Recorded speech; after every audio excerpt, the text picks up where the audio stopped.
with danger and with daring rights. To the hilt we take you there, where courage meets a throat. Welcome back to the Deep Dive, where we pull back the curtain on hidden histories. And sometimes these stories are filled with spectacle, mystery, and, well, quite a lot of danger, as we'll see today. Definitely. We're about to delve into the, honestly, truly incredible and surprisingly convoluted life of Ling Look. He was a master sword swallower, a magician, too, from the late 19th century. That's right. And, you know, our understanding of Ling Look, it mostly comes from this fantastic resource, the book To The Hilt, A Sword Swallower's History of Sword Swallowing. Oh, yeah. Yeah, by Dan Meyer, who's a sword swallower himself, and Mark Hartzman, a sideshow historian. We also looked at the Sword Swallowers Association International, their Hall of Fame website. Okay. So our mission today really is to get past the performance, the illusion, and try to find the man behind it all. You know, the dangers he faced, the medical stuff he went through, and some really shocking twists later on, even after his death. Because this isn't just about swallowing swords, as impressive as that is. It's a story about identity, right? And innovation, tragedy, and I promise you, a genuinely astonishing case of mistaken identity that will make you question things. Okay, so to really get Ling Look's world, we kind of need to set the stage. Think about 19th century performers. Right. It was all live entertainment back then, and grabbing an audience, holding their attention, that was everything. Performers, they really had to invent themselves to stand out. It was super competitive. Oh, absolutely. Yeah. And a really common trick, let's say, was creating this exotic persona. Often, performers from Europe or America would pretend to be from the mysterious Far East. The mystique factor. Exactly. Western audiences didn't know much about it, so anything seemed plausible, you know? Like, Chung Ling Soo, famous magician, he was actually William Ellsworth Robinson from New York. No way. Yeah. Or Che Ma, the celebrated Chinese dwarf, reportedly Jewish from London. It was like a standard playbook. Which brings us right back to Ling Look, the famous Chinese sword swallower. Yeah. Except he wasn't Chinese. He was born David Gueder, or maybe Gueder, the spelling varies. In Budapest. And he went all in, crafting that Chinese look. He'd shave the front of his head, wear the rest in a long braid, you know, really mimicking the style to sell the whole illusion. Right. It wasn't just putting on a costume. It was like constructing a whole identity for the stage. So, okay, he's got this carefully built persona. Now he's ready to face the audience, and the intense reality of his performances. His earliest acts we know about are from Marseille back in 1868. Right. And even then, he wasn't starting small. He was doing this incredibly dangerous stunt, attaching a rifle to his sword. You're kidding. Nope. Attaching a rifle and then pulling the trigger with the blade down his throat. That is just asking for trouble. And trouble found him. Yeah. As you'd expect, there's this newspaper report about one time he didn't hold the sword right, the rifle kicked back, and jammed the blade into what the paper called his convenient stomach. Charming phrase, right? He apparently fell, suffering dreadful internal sufferings, and doctors had to rush out and draw the celestial sword from its lugubrious sheath. Can you just picture that scene? That's absolutely astonishing and horrifying. But despite that, you know, nearly dying right there on stage. He survived. He survived, recovered, kept doing the act. He even added fire eating later on. That resilience is just... Oh. Wow, it really speaks to the pressure these performers were under, doesn't it? Keep the mystique alive no matter the cost. Exactly. Life and limb, apparently. But what gets me is, even after something like that happens in public, a rifle literally shoots a blade down his throat. People still doubted if sword swallowing was real. Why? Why the skepticism when the danger was so obvious? That's a great question. I think it taps into that whole 19th century thing. Audiences wanted the impossible, but they also loved the idea they might be getting tricked, you know, the thrill of maybe figuring it out. Okay. So to fight that skepticism, Ling Look actually agreed to this major examination in 1869. A French doctor, Dr. Forney. And Dr. Forney watched him swallow a 3-foot saber. 3 feet. And the doctor could actually trace the tip, feel it, all the way down near Look's pelvis. Whoa. So undeniable proof then. Pretty much, yeah. Unequivocal. Yeah. Shut down a lot of the doubters, at least about the sword part. And right after that, this verified super dangerous feat, Ling Look would do his famous egg regurgitation act. Yes, the egg trick. He'd swallow an egg whole, take a puff from a cigarette, and then somehow bring the egg back up completely intact. Which is interesting because even Dr. Forney, who was, and I quote, thoroughly satisfied with the honesty of the sword swallowing, He was skeptical about the egg. Really? After seeing the sword thing? Yep. So they did a second examination. This time the doctor used a laryngoscope, one of those throat mirrors, and a powerful beam of magnesium light. Getting technical. Right. And he found it. The egg was sitting in this little cavity or nest, as he called it. Ling Look had apparently trained himself to create this pocket through long practice just below his tongue, kind of in the voice box area. You mean he made a little pouch in his throat? Essentially, yeah. A place you really wouldn't think you could store an egg. It shows incredible control, not just, physical daring, but real anatomical innovation almost. Man, the buzz around his shows must have been huge, but the reactions, they were all over the place, right? A mix of awe and, well, disgust. Completely. There's this reporter in 1872, clearly impressed, who wrote that Look gorged his blade with such an appetite as might have smitten the African ostrich with envy, and he did not perish. High praise from the ostrich lobby, I guess. Ah, right. But then flip the coin. You get this other reporter just a year later, in 1873, who was utterly horrified. Called the act nasty. Nasty. Yeah. Described how Look greased it and then deliberately opened his mouth, threw back his head, and jammed it down his gullet. Just listen to this phrasing.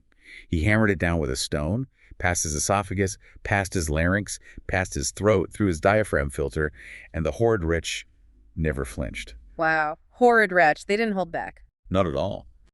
The reporter actually said he left, hoping to see a sword swallower get hanged.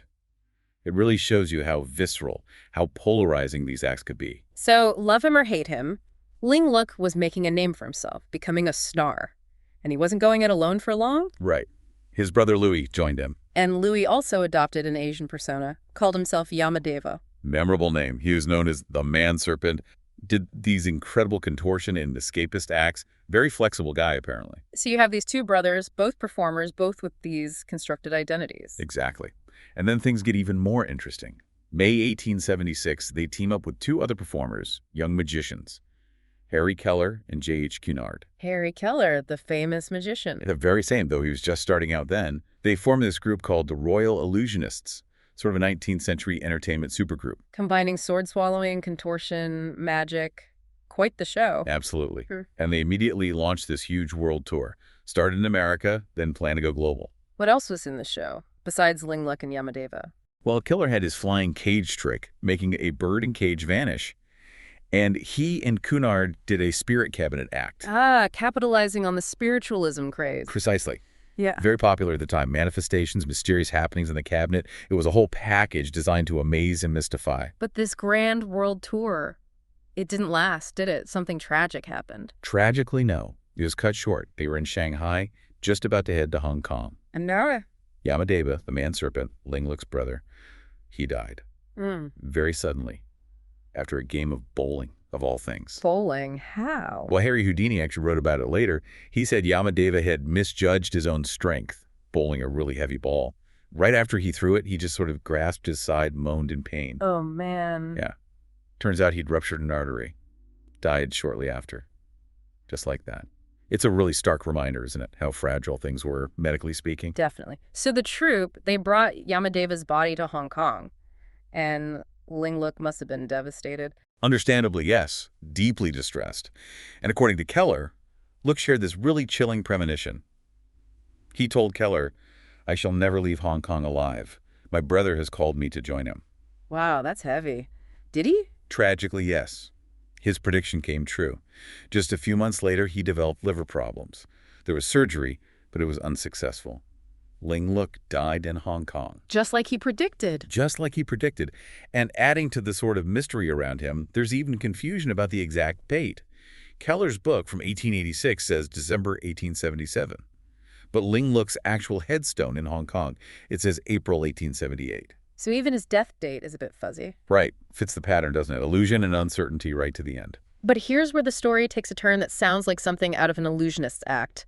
It's almost unbelievable. It really is. Shortly after the original Ling Look died, another performer pops up in England, looking identical, doing the same act. Identical. And people bought it. Fans, even friends. They were just relieved. They thought, oh, good, Ling Look's alive. How is that possible? How could someone just step into his shoes like that? It's pretty incredible.